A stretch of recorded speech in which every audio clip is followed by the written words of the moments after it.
Do you have some big old bunions that just won't go away? Well, stay tuned because we have 5 non-surgery based recommendations for you that can help you out.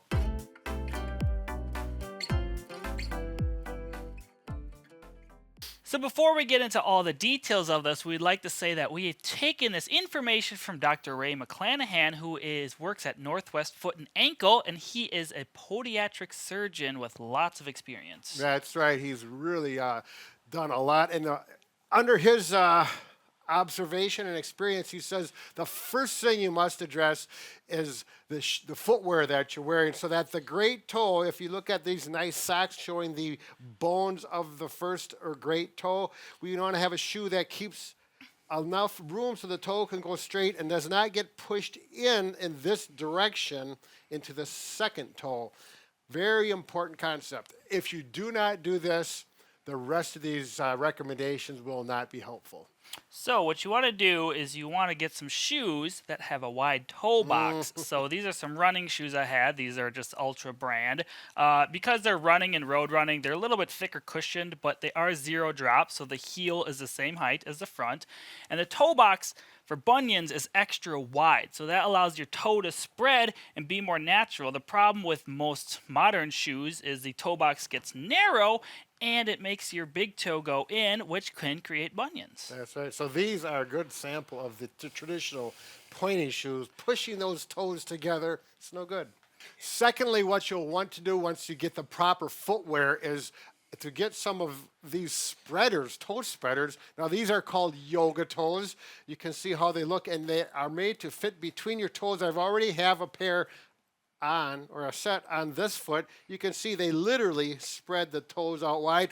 Now with these yoga toes, the price is nice. They're about $37. However, you cannot obviously wear them in your shoes, which you will want to do depending on your severity and what you want to do. But Mike does have a pair you can wear in your shoes while you walk or run. Yes, these are called the correct toes. You could put them inside on your foot and put a normal sock over it if you have normal socks. If you have toe socks like me, you can simply put them on the outside like this. These will stay put, and they also have these additional spacers on each end.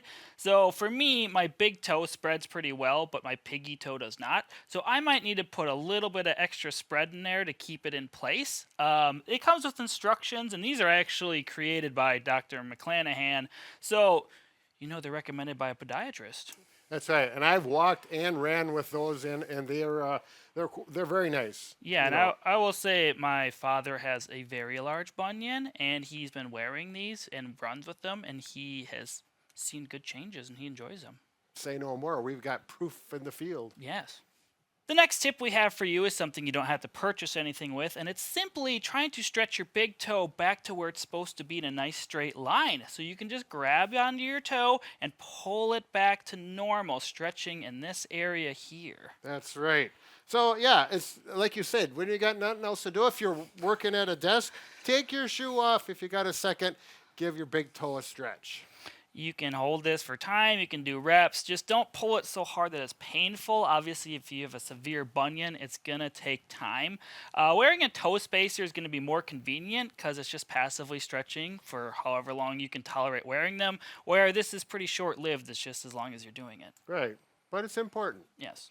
All right, the fourth exercise, what you'll want to do is actually a massage between your great toe or your big toe and your second toe. You come above and you're going to feel a gap between the bones there. And what you want to do is get in that gap. It might be a little sensitive, but you can see you can do it with one finger, you can do it with your thumb, but you're just going to get in there and massage, deep massage in there, and get those muscles loosened up, get that soft tissue loosened up, and that's going to allow mobility in between those two joints, and it's going to help allow that great toe and the other toes to become relaxed and separated.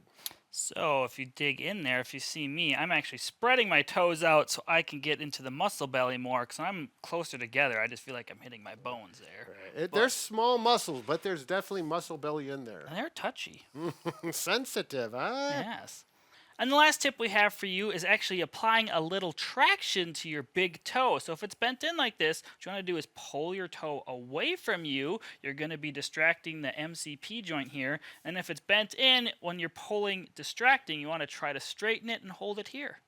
Yep, and a couple little nuances you could add to that is actually grab it. I'm going to pull, go out laterally or out to the side, and maybe just rotate a little bit. Again, if it creates sharp pain, that's too aggressive. Just a nice stretch, maybe a little pain, but not a lot. And you're going to help loosen up those soft tissues and that connective tissue, getting that toe some freedom that it needs. All right, so give those different options a try and see what works for you. You definitely want to work on the shoes, and the toe spacers, I would say, are important. The other ones are just a bonus. And please give us your comments. If you've experienced or you're working on this and certain aspects of treatment work better for you, share it with everyone else. Put it in the comment section. And it's really a nice thing to help other people out through that means. So what else you got to say, Mike? Well, I'm going to say if you want more information on feet specifically, you can check out Dr. Ray McClanahan's site, or we also did a podcast with him talking about many of these subjects. Yeah, he's definitely a pro expert, and I respect his opinion. He's smarter than me. Yeah, I can believe it.